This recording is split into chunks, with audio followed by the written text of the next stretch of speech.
Opa, fala pessoal, tudo bom? Seja muito bem-vindo e muito bem-vinda a mais um vídeo aqui do canal. E bom, nesse vídeo aqui eu gostaria de trazer para vocês uma feature do Visual Studio que não é tão conhecida. É uma maneira de você fazer requests HTTP pelo próprio Visual Studio, né? E pouca gente conhece, né? Pouca gente utiliza.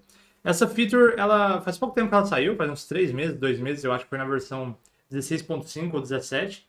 E essa feature também, ela foi bastante inspirada, né, naquele plugin do VS Code, que é o REST Client.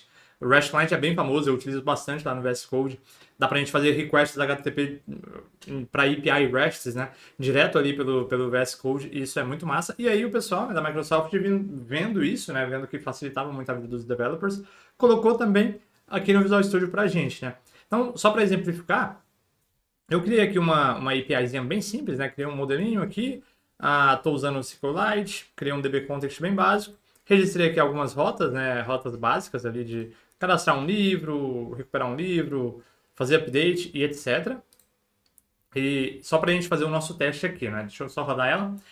Mas bom, então o que eu gosto muito dessa feature, né? É que, por exemplo, a gente tem um Swagger aqui, né? A gente já tem um Swagger, então a gente consegue fazer algumas requests por ali, mas às vezes a gente quer deixar alguns exemplos de request, né? Bastante exemplos, ou às vezes a gente quer deixar algumas coisas que não faz sentido deixar no Swagger, né? Para documentação. Faz sentido deixar só internamente no projeto, alguma coisinha assim. Então a gente pode acabar versionando ali, né?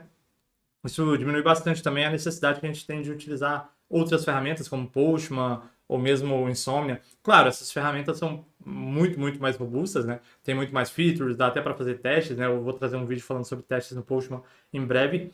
Mas se você quer só fazer algumas requests, você pode usar o próprio Visual Studio, por exemplo. Vamos lá então. E outro ponto também, né? Às vezes você está integrando com API externo, API de terceiro, e é legal, você vai ali e cria algumas requests para essa API de terceiro e versiona no teu próprio projeto, né? Como exemplo para os próximos desenvolvedores que verem ali, quiserem, né, fazer algumas requests lá e etc. Claro, a maioria das empresas utiliza Postman, né? E aí uma collection compartilhada do Postman ou algo assim, e também tem o seu lugar, né? Mas trazendo aqui uma outra ferramenta, né?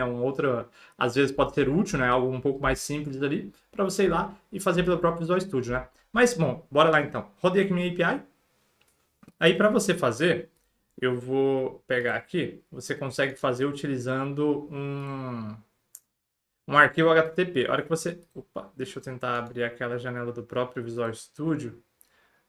É a New Item mesmo, né? Aqui. Boa. Se você digitar aqui HTTP, você vai ver que tem um arquivinho HTTP, que é o ponto .http. Aí você pode criar, ele vai criar um arquivo .http, só que aqui eu já criei, eu criei o examples, na verdade, example requests.htp. E essa telinha aqui que a gente vê, né? Essa telinha aqui que é o...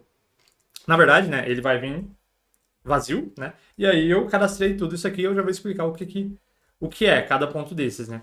Mas, só para fazer um preview aí, se eu vier aqui e mandar o get aqui, clicar no play, ele fez uma request. Ele bateu lá na minha API e trouxe todos os itens que estão na minha API.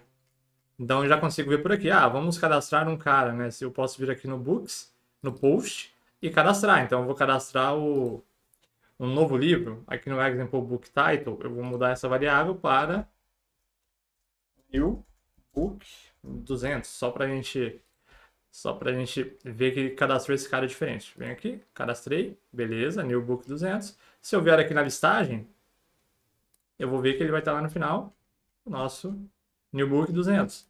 Ok? Então, isso é muito legal, né? E agora falando um pouco da sintaxe aqui, a gente pode declarar variáveis com arroba, né, o nome da variável, igual o conteúdo da variável. Aqui eu declarei duas variáveis, né? Uma variável host. Deixa eu tentar dar um pouquinho de zoom aqui, eu não sei se está legal para vocês verem. Mais uma variável host e uma variável example book title. E aí eu consigo configurar aqui. E para usar, eu só faço aqui, né, duas chaves, a variável. E aí na hora que de eu fazer as duas chaves, ele já vai me dar aqui, ó, as variáveis que eu tenho. Eu tenho host, ID e example book title. Vou usar host, ok? E você deve ter visto o ID e falado, poxa, mas o ID não está aqui, né? Na verdade é porque o ID eu declarei aqui. E aí não importa onde você declara, vai ficar visível para todo o arquivo ali, ok? Bom, então, e a sintaxe ali para a gente chamar, né? Eu poderia fazer simplesmente aqui o get e arrancar toda essa parte aqui que ele já entenderia, né? Ele já iria inferir e usar toda essa outra parte que eu tirei. Você vê que ele chamou aqui, fez exatamente a mesma coisa. Vou bater novamente. Aí você vê que mudou aqui né, os milissegundos. Então, ele já conseguiria fazer só colocando assim get. Só que aqui você vai ver que ele segue a sintaxe, né, do HTTP padrão, né, que é o get. Aí vem aqui a rota, a versão do protocolo. Aí você consegue colocar os headers aqui, né, content type. Se você precisasse de um bidder token, conseguiria colocar aqui authentication, authorization, né? Mas eu acho que é authentication, né? Ah, não, é authorization mesmo. Authorization, dois pontos, né? Bidder token e assim por diante. Você conseguiria fazer. Então é bem legal. Ah, aqui, esse primeiro aqui eu fiz um get, né? Coloquei a rota host, API books, HTTP versão 1, content type JSON, beleza, mandei bala. O segundo aqui, eu declarei um ID só para eu recuperar somente um. Se eu vier aqui e bater, ele vai trazer somente o ID 1. Aquele ID que a gente cadastrou, acho que era o 19, se eu não me engano. Vamos ver. Example Book, não foi o 19, mas enfim, já trouxe lá o ID 19, assim por diante. Inseri um novo livro. Ah, se eu quiser fazer o update, né, de um livro, e aqui na verdade eu acabei errando, que aqui eu deveria colocar o ID. Vamos lá. É o ID do livro que eu quero atualizar e a atualização aqui dele, né? Então, se eu vier aqui e executar, vamos colocar aqui para ele atualizar o livro 1. Eu vou passar esse ID lá para cima, porque agora ele já meio que ficou global. Antes eu estava usando somente aqui, agora está global. Vou colocar aqui, ID 19, aí a gente vai alterar aquele cara 19 mesmo. Vou dar um put lá nele. Ah, ele deu aqui 200, ok. Alterado. Se eu venho aqui e pego o book 19. New book. Na verdade, eu acho que ele já chamava, né? Mas vamos colocar new book 2. Vamos lá. Executou. Venho aqui. Opa, na verdade aqui, né? New Book 2, beleza. Alterou, né? Mas enfim, o que eu queria mostrar mesmo era isso aqui, né? Basta você ter um arquivinho com a extensão .http, você consegue executar. Ah, e você viu que eu, né, tenho várias requests, então entre elas tem que colocar esses três pontinhos aqui. Eles servem tanto para colocar um comentário, quanto para separar as requests. Por exemplo, se eu fizer isso aqui... Ah, tá, aqui é porque é a primeira request que eu tenho, mas entre essas duas aqui, se eu faço isso, ele meio que se perdeu aqui. Ele acha que isso aqui, na verdade, é o body da minha primeira request. Aí eu acho que pode até dar problema. Aqui, a request, o body de uma request não é suportado para get, né? E tá certo. Então, quando eu coloco esses três pontinhos, eu nem preciso colocar nada aqui, eu só vou colocar no título da request, mas eu poderia deixar só assim. Ele já entende que é uma outra request ali para baixo. Isso aqui serve para finalizar a request de cima. Então, beleza. Eu posso fazer assim, né? E mandar bala. Assim mesmo, então ele vai funcionando. Então, para separar as requests, a gente faz isso. Aí aqui eu posso dar um get, posso dar um post. E aí, para passar o payload do post, né, é a sintaxe do HTTP normal, né? Pula uma linha depois dos headers e coloca o payload. E aí, boa, né? E aí tem que ser application JSON. Tem como também mandar multi-part form data, vários outros, né? Aqui embaixo eu vou deixar o link da documentação da Microsoft. Porém, né, essa é a primeira versão que entrou, isso aqui, né? A gente vê aqui que até a maneira como a gente visualiza a response aqui ainda está bem crua, né? Aí eles ainda estão startando aí toda essa parte, né? E muito legal isso. Vai ficar cada vez melhor, né? Ali no artigo que eu vou deixar aqui embaixo, eles colocam, né, que eles sabem que ainda tem muito gap, né? Tem muito gap até para chegar a ser comparável com o REST client do VS Code. Por exemplo, eu quero colocar essas variáveis em um arquivinho de .env ali, ou um arquivinho de configuração. Eu quero, poxa, eu tenho segredos e quero que venha do secrets, coisas assim, que ainda não estão disponíveis, mas já está no roadmap da Microsoft para estar disponível, vai ser muito, muito massa. E outros pontinhos também bem legais aí que eu acho é que você pode versionar, né? Poxa, aqui eu criei aqui o example request, daí eu posso versionar juntamente com o projeto. Aí tem pessoas que usam Postman, tem pessoas que usam Insomnia, tem pessoas que usam outras ferramentas, né? É muito fácil de pegar, porque aqui é a sintaxe HTTP, importar para esses softwares, ou até para usar mesmo aqui no próprio Visual Studio, né? Isso é bem legal. E aí, né, só um parêntese também, outra coisinha que está chegando também no Visual Studio, e isso aqui que eu mostrei agora já tá funcionando, já tá rodando no Visual Studio, mas uma outra coisinha bem legal que tá vindo para o Visual Studio, mas aí não entrou ainda, eu estou usando aqui a versão preview, por isso que eu tô com acesso, mas se eu vier aqui, vai entrar na versão, se eu não me engano, na versão 17.6, né? A gente está na 17.5, a 17.6 já vai entrar esse carinha aqui. Se eu vier aqui nos Views, Other Views, eu vou ter aqui o Endpoints Explorer. E aí esse Endpoints aqui, o que ele faz? Ele já me dá as rotas da minha API, né? Como se fosse o Swagger, mas eu não preciso nem rodar minha API. Ele analisou o código, já encontrou as rotas. E ele até me fala aqui, né, cada rota como foi feita, poxa, controller, não tem nenhum controller, método, aí ele me dá o método que foi feito. O tipo desse endpoint, ele é minimal APIs. Eu conseguiria vir aqui também, por exemplo, no delete, eu venho aqui, dou um open in the editor, né, e aí ele já vai abrir aqui, onde que está o delete pra gente.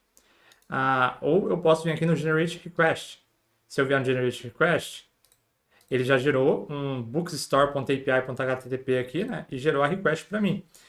Só que, e aí ele gera exatamente na maneira como a gente acabou gerando ali no outro arquivo, né? Só que ele acaba gerando um arquivo próprio, mas nada me impede de eu vir aqui, dar um Ctrl C nesse cara e colocar aqui no meu. Ou, na verdade, né, o ideal seria que eu fizesse, né, seguindo aqui a nomenclatura que a própria Microsoft já colocou, né? Ele pega o nome do projeto, bota um .http na frente. E aí ela já gera aqui com o address, né, com as variáveis, bem legal. Posso vir aqui, executar esse cara. Claro, né, aqui não vai executar porque, enfim, né, não está rodando. Mas, enfim, né, eu queria trazer também isso aqui, né, que a Microsoft também já está trazendo esse Endpoints Explorer, que você já vai conseguir integrar, né, já vai conseguir gerar essas requests diretamente por aqui. Você vem aqui, Generate Request, ele já vai gerando essas requests que eu estou colocando. Deixa eu só abrir aqui um pouco mais. Aqui, né? Ele já vai gerando aqui as requests que eu estou colocando e isso é bem legal. E claro, vai vir várias outras features aí também, né? É muito legal eu já conseguir navegar por aqui, eu já consegui vir aqui lá abrir no editor e já ir lá para, seja o controller ou seja o arquivo que está registrando aquela rota, né? Aqui ele me mandou para esse arquivo, né? Porque, na verdade, tá aqui, né, as rotas, né?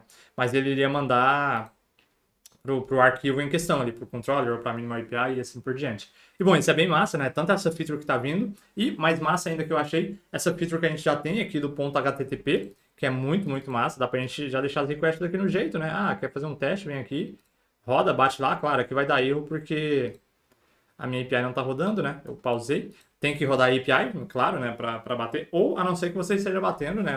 Não em localhost, mas sim na API, numa API que já esteja rodando, né, uma API publicada, e você conseguiria botar aqui o endereço. Né, e isso é muito legal também, você consegue colocar qualquer endereço, bater em qualquer API, então não precisa nem ser um projeto aqui, você pode só ter o .http e bater numa API externa, até também para compartilhar, né, em caso de integração com outras APIs, ter aqui, né, vários payloads de exemplos, né, de como integrar com outras APIs, isso é bem legal.